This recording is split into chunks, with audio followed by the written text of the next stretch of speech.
Barack Obama has a fight on his hands to keep the White House. Will he or the Republicans convince voters they can fix the country's economic problems?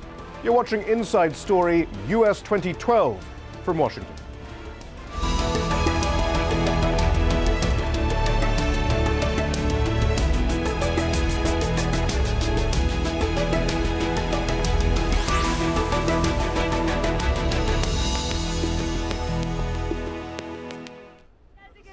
Hello, I'm Shihab Rutansi. Barack Obama is stepping up his campaign with less than a year to the US election. To succeed, he'll need to convince voters that only he can be trusted to turn around the economy. His strategy, to present himself as defender of the middle class. His message, everyone deserves a fair share. With unemployment still high at 8.6%, Republicans and Democrats are battling over strategy: raise or cut taxes, spend or cut. But the Occupy Wall Street protests demonstrate frustration over inequality and beg far more fundamental questions about what they say is a broken economic system. The gap between the rich and poor has widened sharply. 1 in 6 live in poverty. That's over 46 million people. There have been attempts to put the most powerful financial institutions under greater scrutiny, but will they be genuinely regulated as long as the same big corporations enjoy a great deal of influence in Washington and give generously to political candidates? The battleground, then, is the economy for all of those bidding to be the next US president. This isn't about class warfare. This is about the nation's welfare.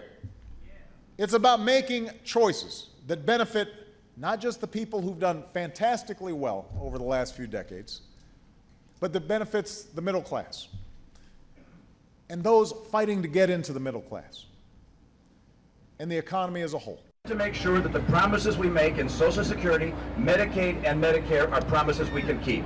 And there are various ways of doing that. One is we could raise taxes on people. Corporations! Corporations are people, my friend. No, they're not. Of course they are. Everything corporations earn ultimately goes to people. Why are we falling behind? Why is the New York Stock Exchange taken over by Frankfurt? Why are we in a mess? Why do we have over 9% unemployment?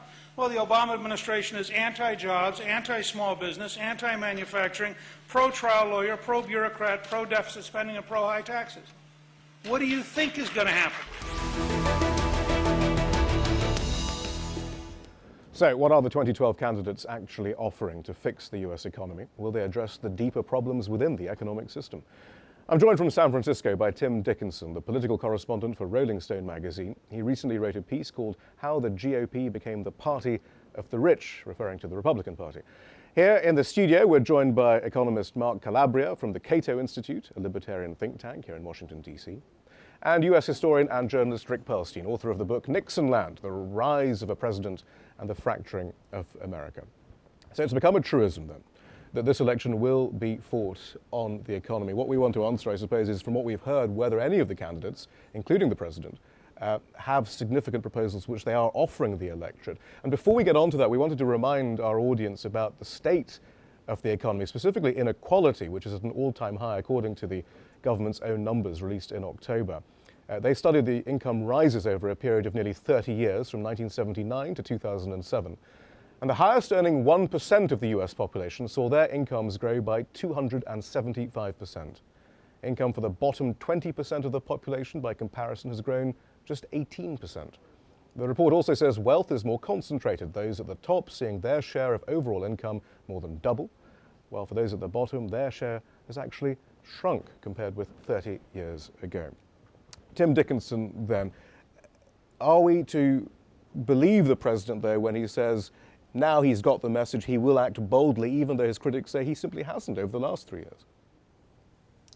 Well, I think the Occupy movement has been sort of a wake-up call for the president. He's certainly left behind this discussion of deficits and debt as the primary problem in this country. And in his speech this week, addressed sort of the existential crisis that the middle class is facing as a result of this yawning gap in income equality. And so, I think rhetorically the president sounds like he gets it, but he hasn't offered anything specific to address the problem. And the jobs bill that is going through in dribs and drabs is sort of worthy, but ultimately inadequate to address the real structural problems. And I think just the thing to note about the income equality numbers, you're talking about how incomes at the top have been taking off like a rocket, but at the same time, over a march of about 15 years, the tax rate, the relative tax burden on these wealthiest people has been stepped down and down and down, so that the people at the very top of the income pyramid, top 400 taxpayers, are paying an effective rate that's less than many average income working folk. Rick Perlstein, nonetheless, we have seen this rhetorical change, at least, that Yes. he will now be, President Obama will now be a combination of Teddy and Franklin Delano Roosevelt. Can we believe the president? Might not a better re-election strategy simply have been to give the American people what they say overwhelmingly they wanted over the last 3 years, instead of having to pivot now? Yeah, it's a tricky business, this pivot. Barack Obama's first economic decisions were the people who he hired as his economic advisors, and they were all people from this finance sector, many of them specifically from the institutions that had a lot to do with the economic collapse. And he did a lot of things in his first year, his first 3 years. It's hard to kind of draw out a specific theme, but rhetorically, one of his most important messages was this problem of the deficit and the debt. There's kind of a bipartisan consensus that represents a real shift to the right in policymaking in American life in the last few decades, that somehow the size of government is unsustainable, even though it's pretty much held steady for decades. And for him to make this pivot now, that the problem is the crisis of the middle class, the problem is these people who are thrown out of their homes, when he hasn't done anything effective in getting them back into their homes, makes him seem a little shifty. Mark Calabria there, and we'll get onto that pivot in depth and that framework in a moment, but I'm sure at the Cato Institute you're critically looking at the economic policies that President Obama is offering for his next term. Are there any differences, or is it still green jobs and building bridges and all the sort of things that he suggested he was going to do in the first 3 years? Well, I want to echo something that's been said. And economists really like to say that talk is cheap. And so ultimately, the extent to which the public buys the change in rhetoric, if there isn't either a change in actual economic conditions or a change in policy, I think is going to have a far more greater impact on the election. By the time you get to the polls in November, you're going to have tuned out what the president is saying on TV, and you're going to be more worried whether you have a job or not, what your income is. That said, I haven't heard anything that I really think leads me to believe that a second term would be much different than a first term. And of course, we know the president inherited a mess. I believe he made that mess worse with some of his policies. So I guess it's also important to parse out those who say he's not doing enough. Well, I don't really care that people do more or less. I would rather care about the quality of what they do. The quantity is a secondary consideration to me. Tim Dickinson, Rick Perlstein there mentioned the sort of advisors President Obama did hire. It's interesting though, since they've left office, since they've left the Obama presidency, many of them now sound like born-again Keynesians who are talking about bold stimulus and getting away from the austerity model and so forth. Might that not suggest simply it's impossible to take the sort of action that you and perhaps Mr. Perlstein are asking for when you are president anyway?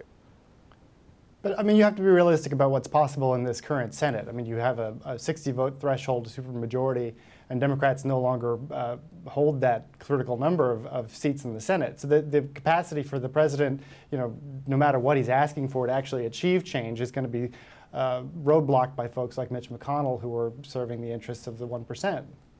Right, but nonetheless, now that we have this pivot, then how can we believe it, given what we've already seen as the impossibility of doing anything in Congress? And even though, it is definitely a theme. In fact, we have a quote from David Axelrod, longtime President Obama advisor. This is how he put the sort of pivot. He said, whether it's Newt or any of the other Republicans, they all embrace the same trickle-down theory that governed the policies of the last decade, that governed the same policies in the 1920s that led to disaster. Again, clearly suggesting we are going to be different this time. President Obama is different now. But can we believe, though, that he will stop with the same framework of austerity and so forth going forward? It's really striking to speak about this, what I call the democratic deficit we have in America. Tim talked about the fact that you need 60 votes in the Senate in order to pass legislation. Well, the two houses of Congress did pass a piece of legislation establishing a basically consumer protection board for finance. And the president signed it. It is the law of the land. And subsequently, when Barack Obama appointed someone to head that, who actually was basically amenable to both parties after not hiring the person who came up with the idea, Elizabeth Warren, who was quite liberal. Now the Republicans are actually blocking this gentleman's appointment, and a lot of people are pointing out that this effectively amounts to a nullification of a law passed by Congress. We've never seen this kind of obstructionism before in American history. It's unprecedented, and it's almost anarchist. All right, so we have this political system that seems to be in stasis in some weird way, in rather sort of negative stasis perhaps, and yet the two parties have to differentiate themselves. So what we thought we'd do is just take a quick look at how they are attempting to differentiate themselves despite some of the fundamental problems that are ongoing in Washington, which might make any real change very difficult. Let's take a look. This reform represents the most significant action taken since the Great Depression to curb the excesses of the financial sector, protecting everyday Americans from further abuses and prevent another economic collapse. But there's much more to do, and President Obama is committed to ensuring that Wall Street plays by the rules and Americans get a fair shake at building their own secure financial future.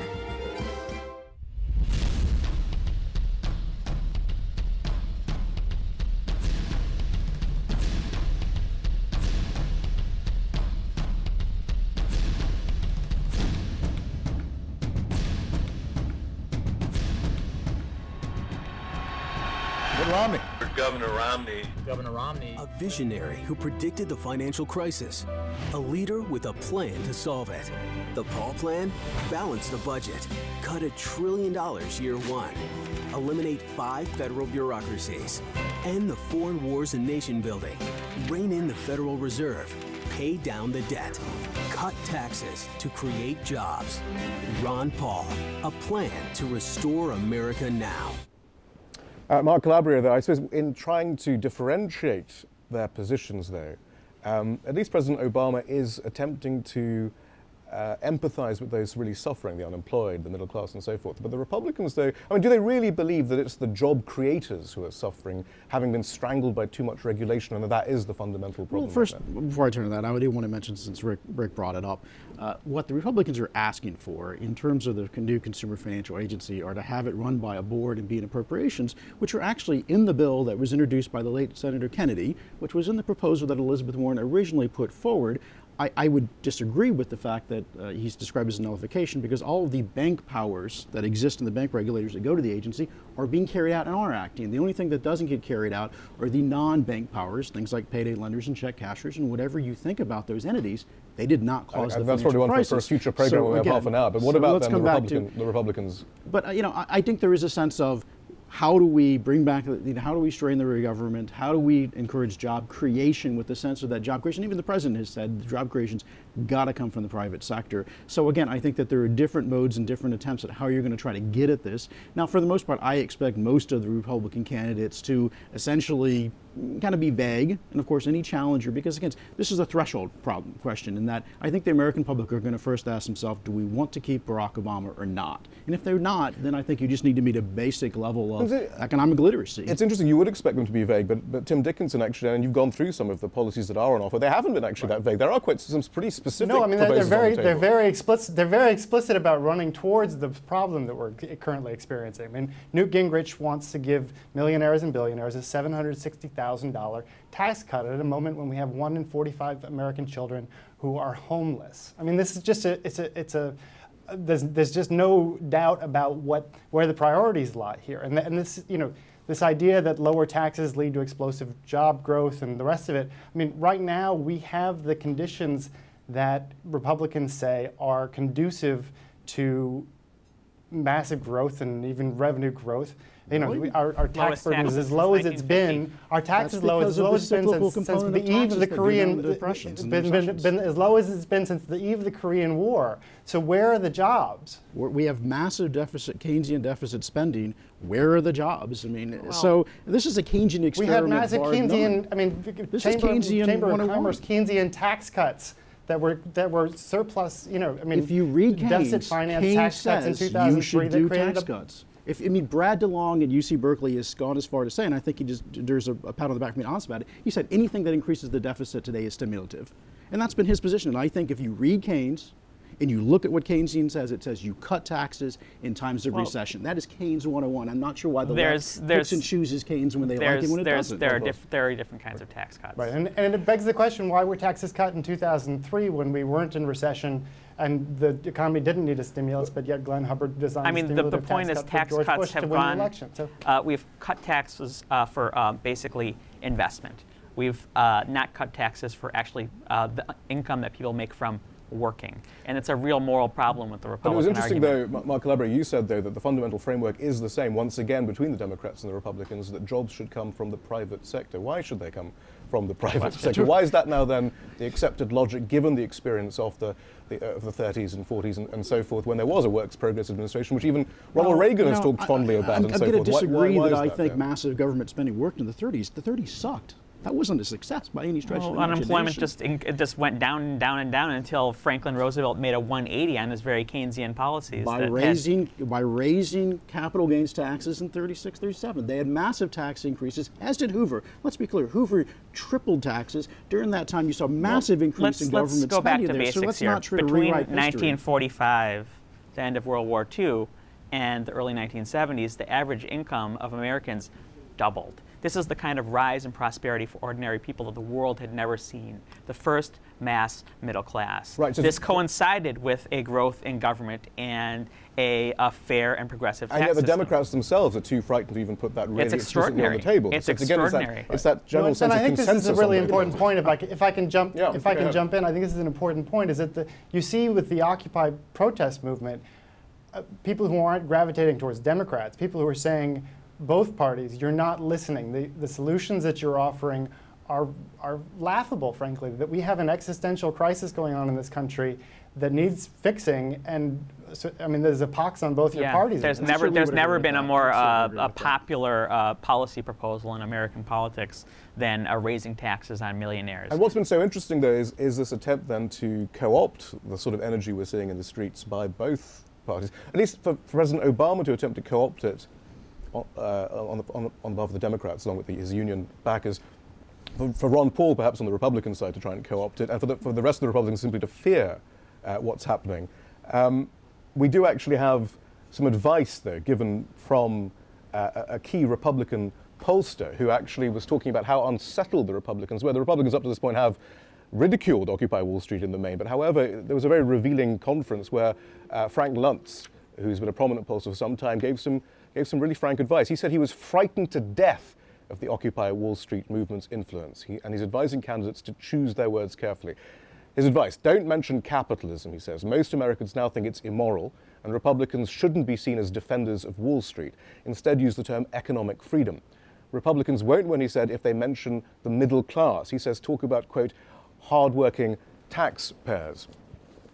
He goes on. He reminds Republicans that most people actually do want to tax the rich, so he recommends they instead say the government, quote, takes money from hard-working Americans. It's interesting, then, the response of both parties, whether Republican or Democrat, there has been to co-opt and perhaps fool, because actually, Rick Perlstein, to understand the Occupy Wall Street, how can you even think you can co-opt it as part of the Democratic Party? Isn't that quite dishonest on the part of President Obama and the major unions as well, actually, frankly? Well, not necessarily of the major unions. I mean, what they're talking about is basically the broad themes of the Occupy movement, that we have a plutocracy, that we're rewarding wealth instead of work.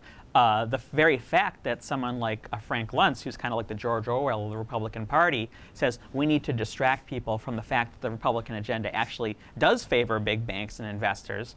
We need to move the Republican message towards a kind of Nixon kind of cultural resentment towards liberal elites message, just goes to show you that the kind of policies the Republican Party is proposing, the sorts of tax cuts, for example, all the Republicans want to get rid of something called the estate tax, which basically taxes estates when they're passed down. They all want to get rid of or radically cut the capital gains tax, which is what you get when a tax that happens when you sell financial instruments.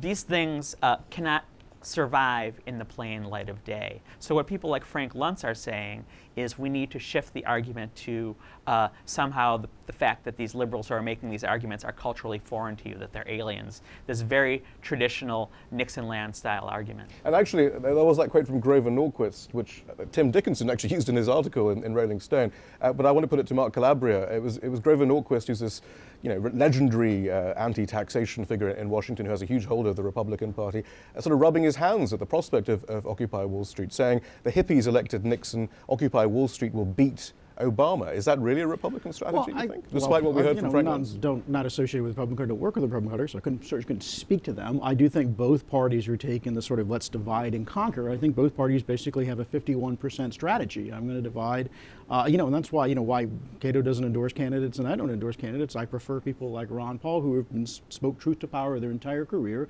who have shed light on the extent to which the Federal Reserve and Wall Street have been in bed forever, and that they just bail each other out repeatedly. And Ron Paul is so interesting because, again, from the right, he's trying to co-opt Occupy Wall Street, even though he probably makes the 1%'s life even more cushy than many of the other Republican candidates by slashing tax and slashing government. I think he would disagree else. with that because, again, if you want to look at income quality over the last 15 years, I think a primary driver of it is that we have, instead of invested in work, invested in capital, invested in increasing labor productivity and wages, we've invested in one asset bubble after another. Fed cuts interest rates, stock market goes up, bust. Fed cuts interest rate, housing market goes up, bust. And when you have these financial booms and busts, it is Wall Street that makes a ton of money that gets bailed out in the end. And so I think Ron Paul's been exactly right. But what causes these bubbles is the kind of deregulation that libertarians and Republicans support. I disagree with that because we had and also, if I might add, the cuts to capital gains rates create a big flood of easy capital. Capital gains on houses, I thought. What we've established then is there is this fundamental framework of discussing the economy on both parties, or amongst both parties, which fundamentally do share similar values. What is the problem, and is it simply that corporate power is too great to challenge them? Why is it such a threat, if that is the case, to corporate power to actually have a bold jobs plan? Wouldn't that actually help them with the domestic market and so forth, or is there something else at work that we don't understand? Well, let's keep in mind the Chamber of Commerce is behind the stimulus. Tim. Maybe I can jump in. I mean, the basic sorts of policies you're talking about, these kind of broadly shared prosperity policies of progressive taxation and middle-class entitlements, yes, of course. They created the biggest business boom the world had ever seen. That's what I was mentioning. GDP just exploded between 1945 and 1970. And this was a broadly shared prosperity. The Republicans now call that a class warfare program. But really what it was a strikingly crystalline demonstration that a rising tide lifts all boats when you put money into the hands of ordinary workers. If this is such a corrupt system with corporate lobbyists preventing the sort of policies that because you we want, have a democracy deficit here in America. But then senators representing 12% of the population can filibuster a bill. Tim Dickinson, we'll give you a chance now since I think you missed us last time. Go ahead. No, I mean, you have a problem with the president who has to raise money in this post-Citizens United environment from the very people that he's out there demonizing. Citizens United was when the Supreme Court said corporations were people and so forth. Yeah, right. Yep. Right, and so he's raising money from Wall Street types. I mean, John Corzine, who's been at the center of this NF Global scandal, was a major ally. So this is a politician who is immersed in a system that is corrupt, and that's what I think the people of Occupy Wall Street are saying. And the president, I mean, as dangerous as Occupy is to the Republicans, the president has a real danger here too, that this is, a lot of these people were the same people who were part of his movement in 2008. But Rick and he's in real danger of losing contact with them. And you're setting yourself up for a convention in Charlotte, which is one of the major banking centers of the world. A banking center and a union-free town, too. But can't he still get away by saying that he's still better than the alternative? I mean, even though perhaps he, well, that's by this analysis he isn't, but he's right, and still going to vote for that's the contrast that he wants to draw. That's his pitch to the country, is that you may not like me, but these people want to let the 1% run wild. And so, you're going to be much better in my hands than you are going to be in But what would you advise them in this election? This was about whether our program was about whether any of these parties have the alternatives. What would you say to those who are disgusted with both sides then? Well, there's a famous story attributed to Franklin We have 20 Roosevelt. seconds, so better be a brief and that's he told a bunch of liberals who told him that he had to pass these economically liberal policy agendas. He said, "Make me do it." you need energy in the street, pressuring both parties to do things in the interest of the 99% instead of the 1%. And luckily, that's what we're seeing, and hopefully we'll see more of it. Rick Perlstein, Tim Dickinson, and Mark Calabria, thank you very much. And that's all from the team here in Washington, but we want to hear from you. Tell us what stories you think we should be covering. Send your ideas directly to us at insidestory@aljazeera.net. Join us again next time. Goodbye for now.